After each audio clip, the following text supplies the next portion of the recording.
ఉమ్మడి నెల్లూరు జిల్లాలో పెద్ద రాజకీయ కుటుంబం 6 సార్లు ఎమ్మెల్యే, ఒకసారి మంత్రి. తండ్రేమో 4 సార్లు ఎమ్మెల్యే, మంత్రి. తెలుగు రాష్ట్రాల్లో వారి పేరు తెలియని వారే ఉండరు. ఎంత చరిత్ర ఉంటే ఏం లాభం? అతనిదంతా వంకర బుద్ధి. ఒకరిని తిట్టడం, 100 మందితో తిట్టించుకోవడమే హాబీ. అందితే జుట్టు, అందకుంటే కాళ్ళు. ఆయన నైజం.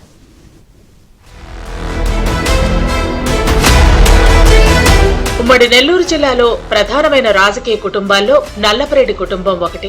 ప్రసన్న కుమార్ రెడ్డి తండ్రి శ్రీనివాసులు రెడ్డి ఎన్టీఆర్ కేబినెట్ లో మంత్రిగా పనిచేశారు. అయితే అప్పటికీ రాజకీయాల్లోకి రాని నల్లపరెడ్డి ప్రసన్న కుమార్ రెడ్డి అవినీతి మరకలు అంటించుకున్నారు. తెలుసుకున్న ఎన్టీఆర్ తండ్రి శ్రీనివాసులు రెడ్డిపై చాలా సీరియస్ అయ్యారు. తన కేబినెట్ లో చోటు లేదని శ్రీనివాసులు రెడ్డిని మంత్రి పదవి నుంచి బర్తరఫ్ చేశారు. అలా కొడుకు చేష్టలతో తండ్రి మంత్రి పదవి సైతం కోల్పోవాల్సి వచ్చింది.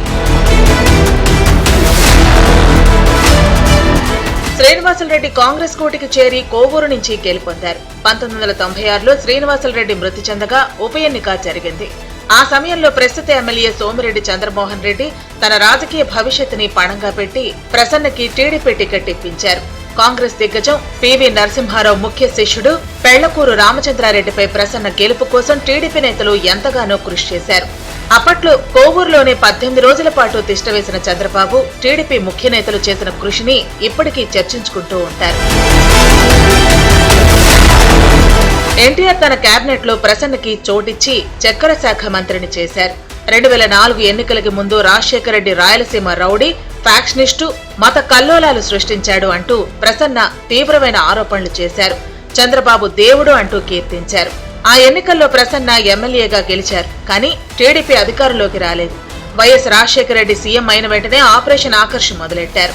టీడీపీ ఎమ్మెల్యేలని తన వైపు తిప్పుకునే ప్రయత్నాలు చేశారు.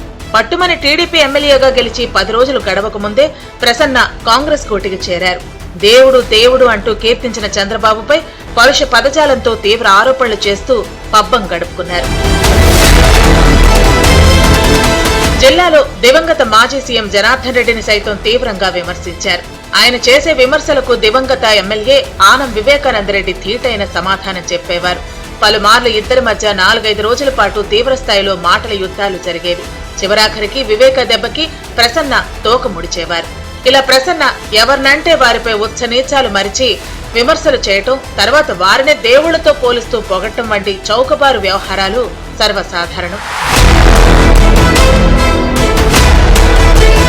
ప్రసన్న కుటుంబ విషయాలు తెలిసిన పెద్ద మనుషులంతా దేశ విదేశాల్లో ఉన్నారు కాబట్టి ఏనాడు బయటకు రారు. ప్రసన్న ఇంటి గుట్టు ప్రస్తావించరు.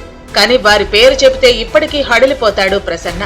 బీపీఆర్ దంపతులు వైసీపీలో ఉన్నప్పుడు ప్రసన్న వారి ఇంటి చుట్టూ తిరిగేవారు. ఎమ్మెల్యే ప్రశాంత్ రెడ్డి ఆయనకు చెల్లెలు వరుసవుతుంది. అప్పట్లో చెల్లెమ్మ చెల్లెమ్మ అంటూ వేమిరెడ్డి దంపతుల్ని ఆది దంపతులని, శివపార్వతులని కీర్తించారు. అయితే ఎప్పుడైతే బీపీఆర్ దంపతులు టీడీపీలో చేరి ఆయనపైనే ప్రశాంత్ రెడ్డి గెలిచారో జీర్ణించుకోలేకపోయారు. ఎన్నికలకి ముందు విజయసాయిరెడ్డితో కలిసి ప్రశాంత్ రెడ్డిపై తీవ్ర ఆరోపణలు చేశారు. దీంతో కోవూరు ప్రజలు ప్రసన్నను అసహించుకున్నారు. మహిళా లోకమంతా ప్రశాంత్ రెడ్డి వెనక నిలిచింది.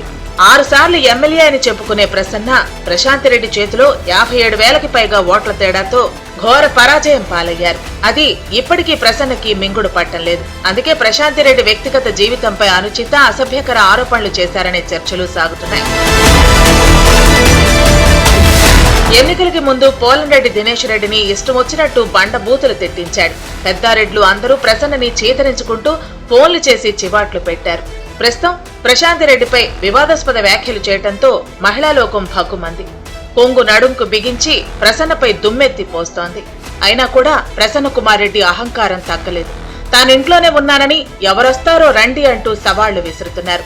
పైగా ప్రశాంత్ రెడ్డికి క్షమాపణ చెప్పేదే లేదంటూ రెచ్చగొట్టేలా వ్యవహరిస్తున్నారు.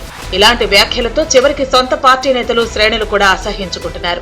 అయినా ఒకరిని తిట్టడం ఎందుకు, అందరితో తిట్టించుకోవడం ఎందుకు, ఎప్పటికి తెలుసుకుంటాడో ఏమో ఈ ప్రసన్న అని నియోజకవర్గ ప్రజలు అనుకుంటున్నారు.